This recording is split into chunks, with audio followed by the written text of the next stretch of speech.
கர்த்தருடைய உன்னதமான பரிசுத்த நாமத்திற்கு துதியும் கனமும் ஸ்தோத்திரமும் மகிமையும் உண்டாவதாக. உலகளாவிய எல்கிபோர் அட்வென்ட் மினிஸ்ட்ரி நேயர்கள் யாவரையும் இந்த வார ஓய்வு நாள் பாட நிகழ்ச்சிக்கு அன்போடு கூட வாழ்த்தி வரவேற்கிறோம்.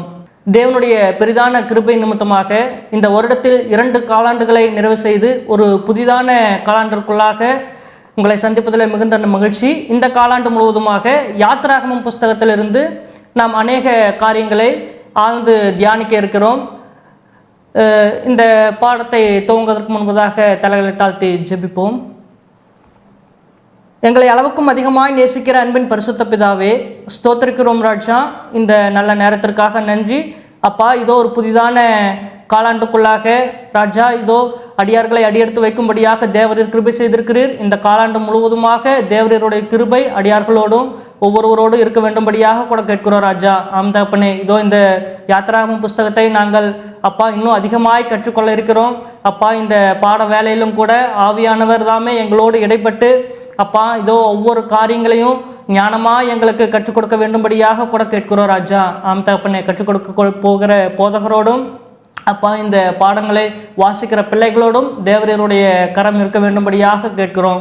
இந்த நிகழ்ச்சிகளை பார்க்கிற பிள்ளைகளோடும் உம்முடைய கரம் இருக்கட்டும். முற்றிலுமாக அப்பா இந்த காரியங்கள் யாவற்றும் உம்முடைய கரங்களில் ஒப்புக் கொடுக்கிறோம். நீர்தாமே முற்றிலுமாக உடனிருந்து பாதுகாக்க வேண்டும்படியாக மீட்பர் இயேசு கிறிஸ்துவினுடைய வல்லமையான நாமத்தினாலே கேட்டு ஜெபிக்கிறோம். எங்கள் ஜெபம் கேளும் கிருபை நிறைந்த நல்ல பிதாவே, ஆமென். இந்த காலாண்டு முழுவதுமாக யாத்திராகமம் புஸ்தகத்திலிருந்து அநேக காரியங்களை நாம் கற்றுக்கொள்ள இருக்கிறோம்.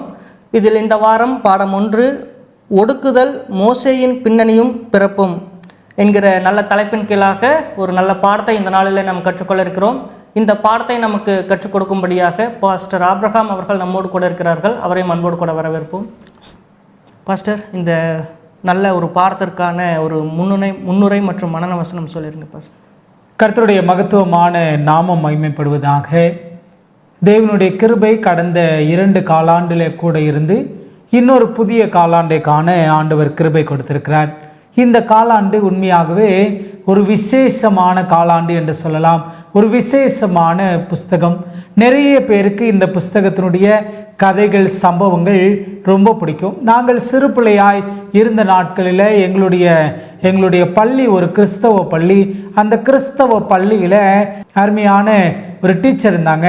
அந்த டீச்சர் அவங்களுடைய ஒர்ஷிப் டைமில் இந்த தொடர்ச்சியாய் இந்த யாத்ராமத்தினுடைய விடுதலை பிரயாணத்தினுடைய கதையை ஒவ்வொரு படியாக சொல்லி கொடுத்தாங்க.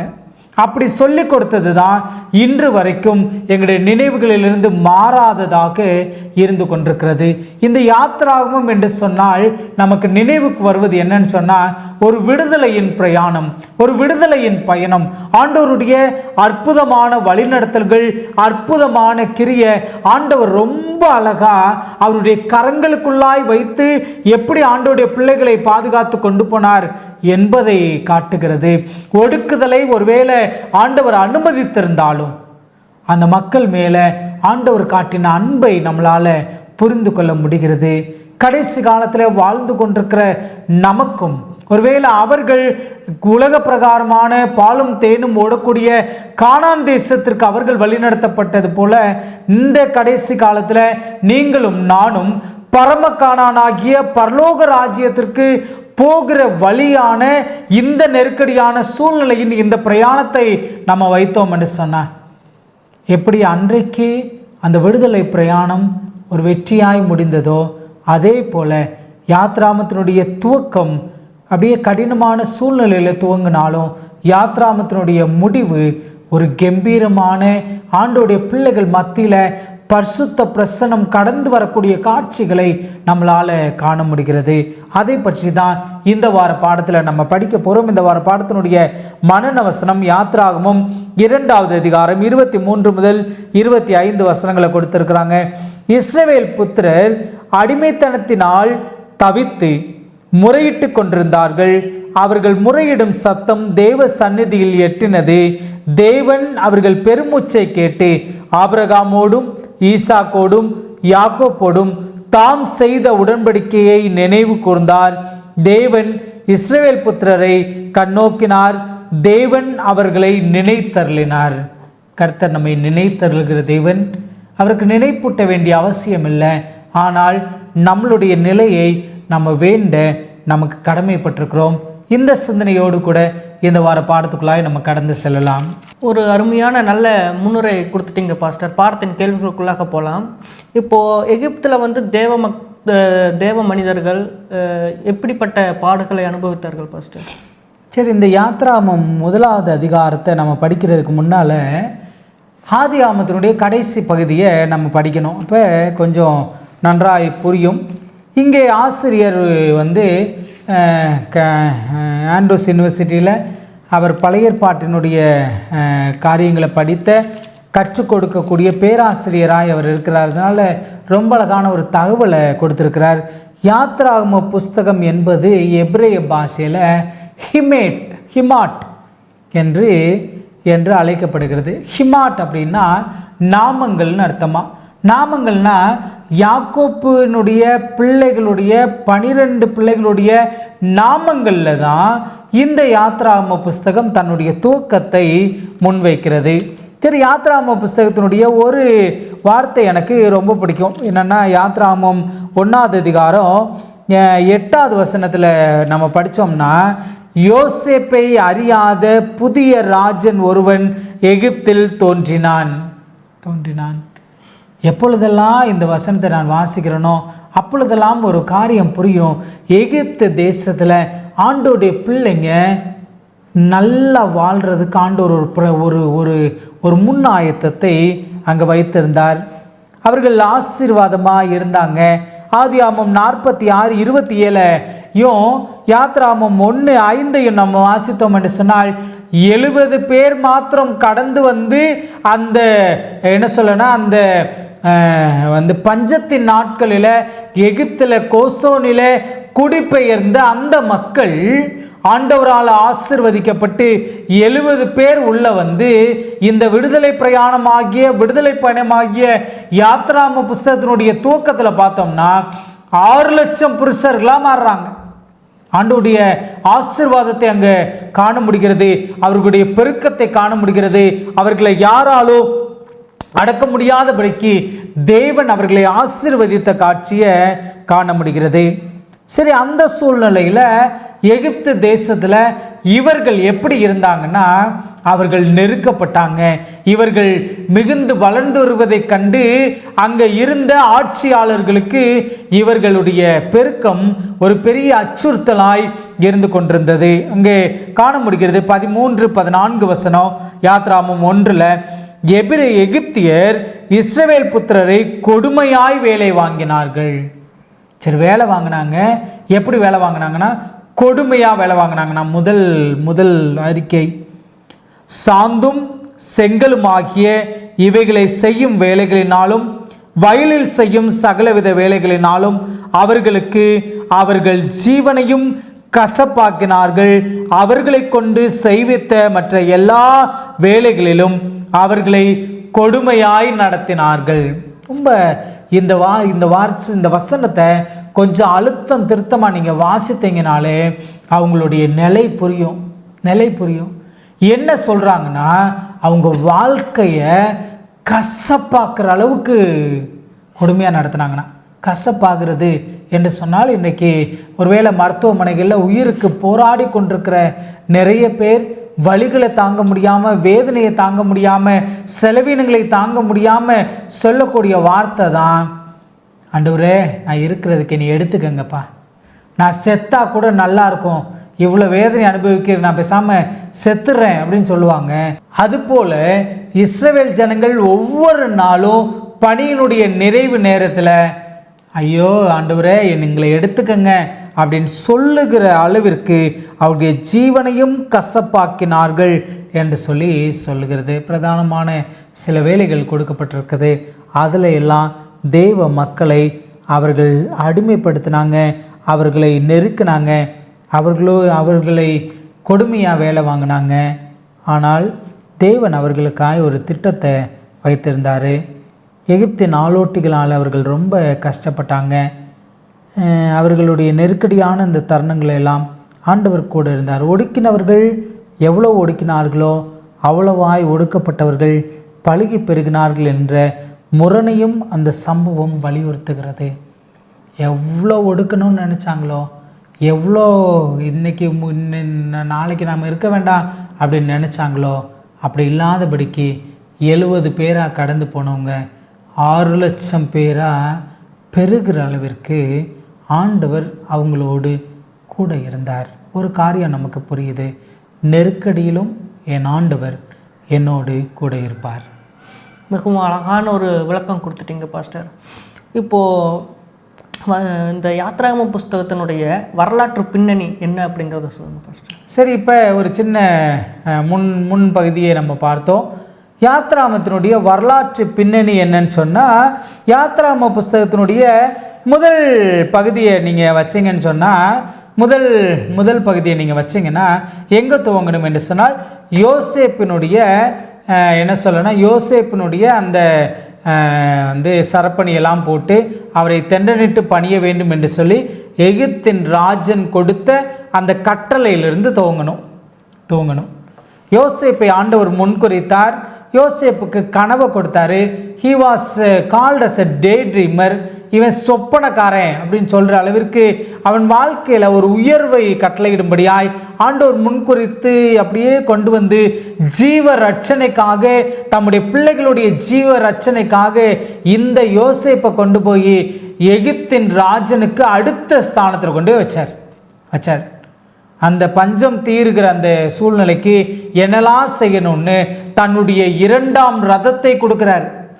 2ஆம் ரதத்தோடு சரப்பணியை கொடுத்து, அங்கிகளை கொடுத்து, அவனை ராஜாவுக்கு அடுத்த ஸ்தானத்தில் எல்லாத்தின் மேலே அதிகாரியாக வச்சார். அவர் சொல்ல ஆகிற அளவிற்கு யோசேப்பை உயர்த்தி வச்சார். சரி, அந்த சூழ்நிலையில் இங்கே கடந்து வந்த இந்த யாக்கோப்பினுடைய பிள்ளைங்க இருக்கிறாங்களே, யாக்கோப்பினுடைய பிள்ளைங்க, இவனை அடிமையாய் விற்று போட்ட அவனுடைய சகோதரர்கள், அந்த குடும்பம் இந்த பாடுபடுகிற இந்த நேரத்தில் தன்னுடைய தம்பி, தன்னுடைய குடும்பத்தில் ஒரு ஆள் அப்படிப்பட்ட உயர்வான ஒரு இடத்துல இருக்கும்போது ஏன் ஒவ்வொரு தடவையும் ஆகாரம் கொடுத்து விட்டு அவங்கள இது பண்ணணும்னு சொல்லிட்டு கூப்பிட்டு ராஜாவினுடைய கிருபையோடு, ராஜாவினுடைய கண்களில் தயவோடு அவனுடைய குடும்பத்தை கொண்டு வந்து கோஷோன் என்று கோஷியான் என்று சொல்லக்கூடிய அந்த இடத்துல அவங்கள கொண்டு வந்து வைக்கிறாரு. வைக்கும்போது இவர்கள் 70 பேர் தான் இருந்தாங்க. வைக்கும்போது இருந்த ராஜன் இந்த யோசேப்புக்கு ரொம்ப நெருக்கமான ராஜனாக இருந்தான். ஏன்னா அந்த சூழ்நிலையில் அவன் நல்ல ஆலோசனையை சொல்லி, அந்த ஆலோசனை நிமித்தமாய் வரப்போகிற அந்த பஞ்ச காலத்தை எப்படி சஸ்டெயின் ஆகணும்னு கற்றுக் கொடுத்த அந்த நன்றியை தெரிந்தவனாய் இருந்தான். அந்த ராஜன் இருந்து அந்த ராஜனுடைய நாட்கள் முடிகிறது. நான் ஆரம்பத்தில் வாசித்தது போல யாத்ராகமம் 1:7 வாஸ்தவம் என்று சொன்னால், யோசேப்பை அறியாத புதிய ராஜன் ஒருவன் வந்தான். இப்போ புது ராஜா வருகிறார். இங்கே ஆசிரியர், இவர் பழைய ஏற்பாட்டினுடைய ஆசிரியராக இருக்கிறதுனால தெளிவாக அந்த ராஜாவினுடைய பெயரை வரலாற்றிலிருந்து எடுத்து கொடுத்திருக்கிறார். யோசேப்பை அறியாத அந்த புதிய ராஜன் யாருன்னு கேட்டிங்கன்னா அஸ்மோஸ் என்று சொல்லப்படக்கூடிய ராஜனா வருகிறான். அவன் எந்த காலம்னா கிமு 1580 முதல் 1546 வரைக்கும். அவருக்கு அடுத்து வந்தவன் அம்மோன் ஹோட்டெப் என்று சொல்லப்படக்கூடிய இன்னொரு ராஜன் வருகிறான். 1949 1532 வரைக்கும் அவன் இருக்கிறான் என்பவன் தான் இஸ்ரவேலருக்கு பயந்து அவர்களை ஒடுக்கினான். இந்த ஒடுக்கின ராஜன் வேற ஒடுக்கின ராஜன். அதுக்கப்புறம் வந்தவன், அதுக்கப்புறம் ஒரு ராஜா வருகிறார். பிறகு வந்தவன் தட்மோஸ். இவர் 1532 1514 வருகிறார். இவர் தான் ஆண் பிள்ளைகளை கொல்லணும்னு ஒரு சட்டம் போடுறார். அவருடைய மகள் தான் ஹட்சப்செட். இவங்க 1504 1482 வரைக்கும் இளவரசியாக இருக்கிறாங்க. இவங்களோடு இந்த ஹட்சப்செட்டோடு சேர்ந்து வேலை பார்த்தவங்க தான் தட்மோஸ் என்று சொல்லப்படக்கூடிய அந்த ராஜா. இந்த ராணி தான் மோசேயை நைல் நதியிலிருந்து எடுத்து அரண்மனைக்கு அழைத்து சென்று அரண்மனையில் அதுக்கப்புறம் ராஜாவா வருகிற அளவிற்கு அவரை ஆயத்தம் பண்ணுகிறார். இங்கே தான் நம்ம இன்னொரு காரியத்தையும் காண முடிகிறது. இந்த பேர்கள் எல்லாம் மோஸ்ன்னு வருதுல்ல, அந்த மோஸ்னு வர்றதெல்லாம் எதையும் காட்டுகிறது என்று சொன்னால் மோசேக்கு வைக்கப்பட்ட அந்த பெயரினுடைய பின்னணியும் காண முடிகிறது. மோஸ் என்று சொன்னால் மகன் என்று சொல்லி ஒரு அர்த்தம் இருக்கிறது. எந்த பாஷையிலனா எகிப்திய பாஷையில். எபிரேய பாஷையில் பார்த்தீங்கன்னா பெனியேல்னு சொல்லுவாங்க. பென் என்று சொல்லி முடிகிறது எல்லாமே மகன் என்று அழைக்கப்படும். இந்த மோஷன் முடிகிறதெல்லாம் மகன் என்று எகிப்திய பாஷையில் சொல்லப்படக்கூடிய பெயர். ஆண்டவருடைய பிள்ளைங்களை ஆண்டவர் சும்மா விடலை. அவர்களை ஒடுக்கின இந்த ராஜாக்கள், யோசேப்புக்கு உதவி செஞ்ச அந்த ராஜா மரித்து போயிட்டார். புது ராஜா வந்தார். அதுக்கப்புறம் இப்படியே வருதுன்னு சொல்லி நம்ம நினைக்கிறோம். இல்லை, இந்த குழந்தையை எடுக்கிற வரைக்கும் ஏறக்குறைய 4 ராஜாக்கள், யாத்ராம புஸ்தகத்தினுடைய பின்னணியில் முதல் அதிகாரத்தில் 4 ராஜாக்கள் இருக்கிறாங்க. நல்ல ஒரு வரலாற்று பின்னணி என்னால் தெளிவாக விளக்கிட்டீங்க பாஸ்டர். இப்போ அடுத்த கேள்வியாக, எபிரேய மருத்துவச்சி என்ன ஒரு உதவி செய்தாங்க அப்படிங்கிறதையும் சொல்லிடுங்க பாஸ்டர். இங்கே தான் ஆண்டவருடைய அழகான ஒரு வழிநடத்தல் புரியுதில்ல. சங்கீதம் 50:15 வாசித்தோம் என்று சொன்னால், ஆபத்து காலத்தில் என்னை நோக்கி கூப்பிடு, நான் உன்னை விடுவிப்பேன், நீ என்னை மகிமைப்படுத்துவாயின்னு சங்கீதக்காரன் ரொம்ப அழகாக எழுதுகிறாரு. அது பிரகாரமாய் அது மாதிரி இங்கே இந்த ராஜன், இந்த தட்மோஸ் என்று சொல்லப்படக்கூடிய இந்த ராஜன் என்ன பண்ணுறான்னா, எல்லா ஆண் பிள்ளைகளையும் கொல்லணும்னு ஒரு சட்டம் பிறப்பிக்கிறான். எல்லா ஆண் பிள்ளைகளையும், இந்த யூத குடும்பத்தில் பிறந்த எல்லா ஆண் பிள்ளைகளையும் கொல்லணும்னு ஒரு சட்டம் பிறப்பிக்கிறான். அந்த சூழ்நிலையில் இந்த சட்டத்தை நிறைவேற்றும்படியாக இவங்க பழுகி பெறுகிறத ஒடுக்கும்படியாக என்ன செய்தாங்கன்னா, மருத்துவச்சிகளை இந்த சிறு பிள்ளைகளை கொல்றதற்கு, கொன்று நைல் நதியில் தூக்கி போடுறதுக்கு ஒரு கட்டளை பிறப்பித்தான். ஒரு அற்புதமான ஒரு காட்சியை காண முடிகிறது. இந்த ராஜாக்களுடைய பெயர்கள் கொடுக்கப்படலை. பார்வோன் என்று சொன்னாலும் என்ன குறிக்கும் என்று சொன்னால் அவங்களுடைய பட்டத்தை குறிக்கும், அவங்களுடைய பெயர் கிடையாது அது. ஆனால் இந்த மருத்துவச்சிகளுடைய பெயர்கள் கொடுக்கப்பட்டிருக்கிறது. எனக்கு ஒரு வாஞ்சை இருக்கிறது, பல நாட்கள் என்னுடைய தேடலும் கூட இருக்கிறது. ஏதாவது ஒரு வீட்டில் இந்த மருத்துவச்சிகளுடைய பெயர்களை யாருக்காவது பிள்ளைகளுக்கு வைக்கிறாங்களா அப்படின்னு சொல்லி நான் எதிர்பார்ப்பதுண்டு. சிப்பிரால் பூவால் என்று சொல்லப்படக்கூடிய இந்த 2 மருத்துவச்சிகள் இந்த ஜனங்களுக்கு நடுவில் ஆண்டோடைய பிள்ளைங்களுக்கு உதவி செய்கிறவங்களாக இருந்தாங்க. வேதத்தினுடைய பொன் எழுத்துக்கள், வேதத்தினுடைய பரிசுத்த எழுத்துக்களில் அவர்களுடைய பெயர் வருகிற அளவிற்கு அவர்கள் தங்களுடைய உத்தமத்தில் உறுதியாய் தரித்திருக்கிறாங்க.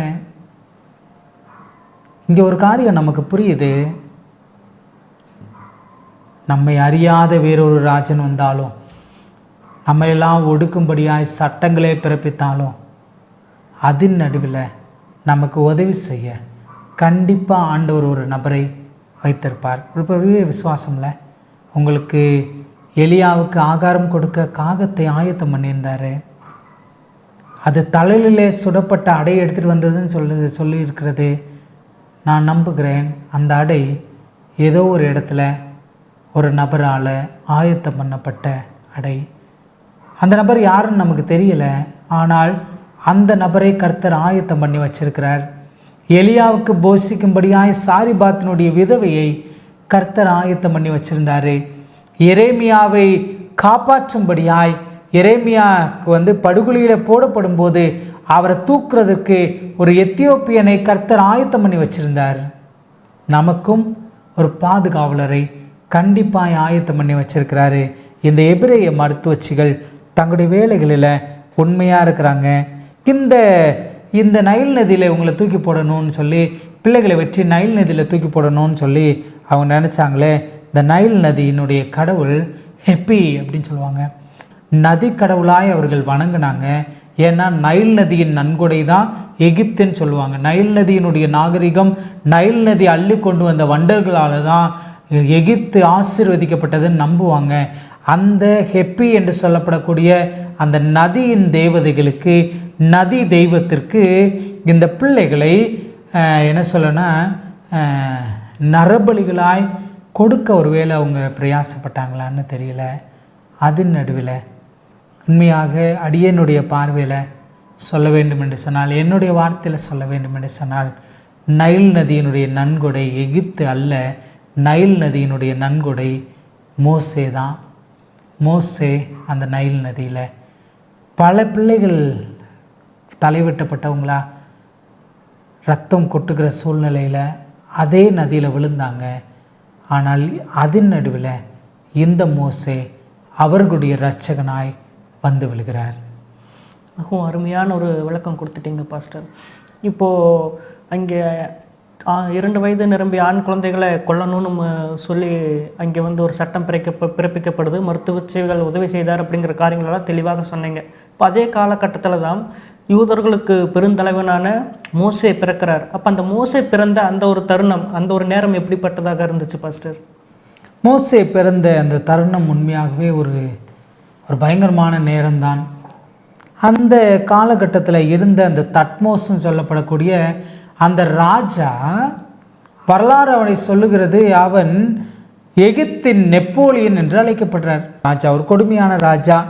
அந்த அந்த ராஜா இருந்து கொண்டிருக்கிற அந்த நாட்களுக்கு நடுவில் யார் வந்து பிறக்கிறான்னா மோசே வந்து பிறக்கிறார். மோசையினுடைய பிறப்பு அழகாய் இருக்கிறது. மோசே அழகுள்ளவராய் வந்து பிறக்கிறாரு. வசனம் சொல்லுகிறது, அவர் மிகுந்த அழகுள்ளவனாய் இருந்தான். இந்த அழகுள்ளவன் என்று சொல்லப்படக்கூடிய இந்த வார்த்தை என்ன பயன்படுத்துகிறாங்கன்னா, டட்டோப் என்று சொல்லப்படக்கூடிய ஒரு எபிரேய பதம் பயன்படுத்தப்படுகிறது. இந்த டட்டோப் என்று சொல்வது தான் சிருஷ்டிப்பில் ஆண்டவர் உருவாக்கி முடித்து முதலாம் நாளினுடைய சிருஷ்டிப்பெல்லாம் முடித்து அதை நல்லது என்று கண்டார்னு சொல்கிறார்ல, அங்கேயும் இந்த டட்டோப் பயன்படுத்தப்படுது. அதுனா இன்னும் கரெக்டாக சொல்லணும்னா, மோசை ஆண்டவர் பிறக்க வைக்கல, காட் கிரியேட்டட் மோசே. மோசை ஆண்டவர் சிருஷ்டித்திருக்கிறார். எதுக்கு? ஜனங்களுடைய விடுதலைக்காய் அவரை சிருஷ்டித்திருக்கிறார். நல்ல ஒரு குழந்தையாய் வந்து பிறக்கிறாரு. அவருக்கு வைக்கப்பட்ட அந்த பெயர் ஒரு பெரிய என்ன சொல்லன்னு சொன்னால் ஒரு பேரடாக்ஸ் தான் இது. எபிரேயம்தான் அவர்களுடைய வாழ்வாதாரமாய், எபிரேயம்தான் அவர்களுடைய மொழியாய், எந்த சூழ்நிலையிலும் எழுந்தாலும் எபிரேயன் என்று சொல்லக்கூடிய அளவிற்கு அந்த மொழி மேல் அவர்களுக்கு அவ்வளோ பற்று. அந்த எபிரேயர்களுக்கு, அந்த யூதர்களுக்கு தலைவனான இந்த மோசே என்ற பெயர் ஒரு எபிரேய பெயர் அல்ல, இது ஒரு எகிப்திய பெயர். அந்த எகிப்திய பெயருக்கு என்ன சொல்லுவாங்கன்னா, இன்னாரின் மகன், இதிலிருந்து பிறந்தவன் என்று சொல்லி அர்த்தம். அஸ்மோஸ் அப்படின்னு பேர் வச்சாங்க. உண்மையாக அவருக்கு வச்சப்பட்ட பேர் வந்து மோசஸ் இல்லை, அஸ்மோஸ். எகிப்திய பதத்தில், எபிரேய பதத்தில் நம்ம பார்த்தோம் என்று சொன்னால், அவன் நதியிலிருந்து எடுக்கப்பட்டவன், நான் வெளியே எடுக்கப்பட்டவன், நதியிலிருந்து எடுக்கப்பட்டவன் என்று சொல்லி அர்த்தமாக கொல்லப்பட்டது. ஆண்டவர் அழைத்து சென்றார். அங்கே வந்து எகிப்தின் அரண்மனையில் அவருக்கு எல்லா கல்வியும் கொடுக்கப்படுது. இந்த ஆசிரியர் ஒரு காரியத்தை இந்த பகுதியினுடைய கடைசியில் கொடுத்திருக்கிறார். ஆனால் தேவனையும் அவரது சத்தியத்தையும் பற்றின அறிவுதான் முக்கியம் என்பதால் இந்த கல்வி எவ்வளவு தூரத்திற்கு பயனற்றதாக, ஏன் அதற்கு எதிராக செயல்பட்டது என்பதை யோசியுங்கள்னு கேட்டிருக்கிறாரு. என்னுடைய பார்வையில், என்னுடைய நிலையிலிருந்து நான் இதை கொஞ்சம் மாற்றி சொல்லணும்னு ஆசைப்படுகிறேன். ஊழியக்காரன் என்னுடைய அபிஷேகத்தினுடைய உரிமையில் நான் உங்களுக்கு சொல்லுகிறேன். ஆண்டவர் ஒரு முன்குறித்தில் மோசேக்கு வச்சிருக்கிறார். மோசே ஆண்டவர் ஒரு அதிகாரியாக, ஒரு தலைவனாய் தெரிந்தெடுக்கிறார். தன்னுடைய ஜனத்தின் தலைவனாய் ஆண்டவர் முன்குறித்து, ஒருவேளை இந்த தட்டோப்புன்னு சொல்லப்படக்கூடிய இந்த வார்த்தையின்படி சொல்லணும்னா, யூதர்களுக்கு விடுதலை கொடுக்கணுன்றதுக்காகவே அவரை சிருஷ்டித்திருக்கிறார். சிருஷ்டித்தவர் அவனுக்கு ஒரு கல்வியை கொடுக்கணும். அந்த கல்வி எப்படிப்பட்டதாக இருக்க வேண்டும் என்று சொன்னால், ஆண்டவர் ஒரு முன் ஆயத்தத்தை வச்சிருக்கிறாரு. அவரை என்னெல்லாம் செய்ய வைக்க போறாருன்னா, ஆசரிப்பு கூடாரத்தை கட்ட வைக்க போறாரு. அவரை பிரமாணங்களை எழுத வைக்க போறாரு. அவரை கொண்டு 6 லட்சம் பேரை வழிநடத்த போறார். 3 முக்கியமான பணிகளை நீங்கள் யோசித்துக்கங்க. ஆசரிப்பு கூடாரம் கட்ட வேண்டும். ஆசரிப்பு கூடாரம் கட்டணும்னா கொஞ்சம் இந்த கட்டுமான தொழிலை பற்றின சில காரியங்கள் தெரிந்திருக்க வேண்டும், அளவீனங்கள் தெரிந்திருக்க வேண்டும், கொடுக்கப்படக்கூடிய அளவுகளை நிர்ணயம் பண்ண தெரிந்திருக்க வேண்டும், சொல்லக்கூடிய காரியங்களை நோட்ஸ் எடுக்கவோ சொல்லக்கூடிய காரியங்களை சரியாய் புரிந்து கொள்வதற்கான ஒரு கல்வி தேவை. ஆண்டவர் இந்த கல்வியை எகிப்தில் கற்றுக் கொடுத்தார். என்னுடைய நம்பிக்கையில் அவரை கொண்டு பிரமாணங்கள் எழுதப்பட வேண்டும், அவரை கொண்டு டூஸ் அண்ட் டோன்ட்ஸ் எழுதப்பட வேண்டும், அவரை கொண்டு இந்த 5 ஆகமங்கள் எழுதப்பட வேண்டும். மோசே கொண்டு யூதர்களுடைய ஜூயிஷ் டால்மூட் என்று அழைக்கப்படக்கூடிய அவங்களுடைய சட்டத்திட்டங்கள் எல்லாம் எழுதப்பட வேண்டும். எழுதப்படுவதற்கு எகிப்தின் அரண்மனை கல்வி அவருக்கு அவசியப்பட்டது. ராஜா கற்றுக்கிற வேண்டிய கல்வி அவருக்கு அவசியப்பட்டது. மூன்றாவது ஒரு காரியம், ஆண்டவருடைய பிள்ளைங்களை வழி நடத்துறதற்கு ஒரு கல்வி தேவை. ஆண்டவருக்கு தெரியும் என் பிள்ளை எப்படின்னு. என் பிள்ளை மூர்க்கமான பிள்ளை, என் பிள்ளை கீழ்ப்படியாத பிள்ளை, என் பிள்ளை வணங்கா கழுத்துள்ள பிள்ளை, என் பிள்ளை சொன்னபடியே கேட்காது. சொன்னபடி கேட்காத அந்த பிள்ளையை வழி நடத்துறதற்கு ஒரு கல்வி வேண்டும். அந்த கல்வி தான் அவர் 40 வருஷம் ஆடு மேய்க்கும் போது கற்றுக்கிட்ட அந்த கல்வி. ஆடுகள் இந்த புறம் போகும், அந்த புறம் போகும். சில ஆடு கீழ்ப்படியும், சில ஆடு கீழ்ப்படியாது. சில ஆடு ஓடிக்கிட்டே இருக்கும். இந்த ஆடுகளை எண்ணி இந்த ஆடுகளை பாதுகாத்து கர்த்தரன் மேய்ப்பராக இருக்கிறாருன்னு தாவீது எழுதுகிறாரு. இந்த மேய்ப்பருடைய பணி என்னுடைய பார்வையில் ரொம்ப முக்கியமான ஒரு பணி இருக்குது. ஒரு இடத்துல இருந்து இன்னொரு இடத்திற்கு இந்த ஆடுகளை கூட்டு போனோம்னா இவங்க எண்ணிகிட்டே இருப்பாங்க. இந்த ஊமையில் பார்க்குறோம்ல, 100 ஆட்டில் 1 தொலைஞ்சு போச்சு. சும்மா கண்ணில் பார்த்தா 100 ஆட்டில் 1 தொலைஞ்சிருச்சுன்னு தெரியாது. அதை எண்ணி பார்த்தா தான் தெரியும். ஒவ்வொரு இடமாற்றத்திலும் ஆடுகள் சரியாக இருக்குதான்னு இந்த மேய்ப்பர்கள் எண்ணி பார்த்துட்டே இருப்பாங்க. இந்த கல்வியை யாருக்கு கற்றுக் கொடுத்தார் என்று சொன்னால் மோசேக்கு வனாந்திரத்தில் ஆடு மேய்க்கிறதுல கற்றுக் கொடுத்தார். அதனுடைய முடிவில் தான் அவரை ஊழியத்துக்கு அழைக்கிறாரு. ஏன்னா நான் என்னுடைய ஆவிக்குரிய கண்களோடு கூட பார்க்குறேன், வனாந்திரத்தில் வழிநடத்தப்பட்ட இந்த 6 லட்சம் பேரை மோசே எண்ணி பார்த்து வழி நடத்தியிருக்கணும். உண்மையாய் ஒருவேளை திட்டங்களில் மாற்றம், ஒருவேளை மோசே யோசித்திருக்கலாம், அரண்மனையில் நம்ம இருக்கிறோம், அந்த நபரை கொல்லும்போது நம்ம ராஜஸ்தானத்தில் இருக்கிறோம், இந்த நிலையிலிருந்து நம்ம இந்த எகிப்தியர்களெல்லாம் அடிச்சுட்டு நம்ம ராஜாவாக வந்துடலான்னு அவர் நினச்சாரு. ஆண்டோடைய பிள்ளைங்களுக்கு இப்படி விடுதலை கொடுத்தலான்னு அவர் நினச்சாரு. இல்லை, ஆண்டவர் வேறு திட்டத்தை வைத்திருந்தார். அந்த அந்நிய கட்டிடங்கள், அந்த அந்நிய அரண்மனைகள், அந்த அரண்மனையிலிருந்து ஆண்டோடைய பிள்ளைகள் ஆளணுன்றது ஆண்டோடைய விருப்பம் இல்லை. ஆண்டவர் எதை விரும்பினார் என்று சொன்னால், அவர்கள் நடுவில் ஆண்டவர் தன்னுடைய அரண்மனையை ஸ்தாபித்து, தன்னுடைய ஆசரிப்பு கூடாரத்தை ஸ்தாபித்து, அதன் நடுவில் அவர் பிரசன்னமாகி அந்த பிரசன்னத்தின் வழியாய் அவர் வழி நடத்தணும்னு ஆண்டவர் ஆசைப்பட்டார். மோசேயினுடைய வாழ்க்கை நாட்கள் 120 வருஷம். முதல் 40 வருடங்கள் அரண்மனையில், இரண்டாவது 40 வருடம் மீதியான் தேசத்தில் ஒரு மேய்ப்பனாய், அடுத்த 40 வருடம் ஆண்டோடைய பிள்ளைகளுடைய வழிநடத்தல், 5 ஆகம புஸ்தகங்களை எழுதுவது, இன்னும் மோசேயினுடைய அந்த சட்டத்திட்டங்கள் எல்லாம் எழுதி வசனத்தினுடைய முடிவு எனக்கு ரொம்ப, ஒருவேளை அதை படிப்போம் என்று நான் நம்புகிறேன். இந்த 5 ஆகமங்களுடைய முடிவு சொல்லுகிறது, மோசேயை போல ஆண்டவரை முகமுகமாய் அறிந்த வேறு யாருமே இல்லைன்னு பைபிள் சொல்லுது.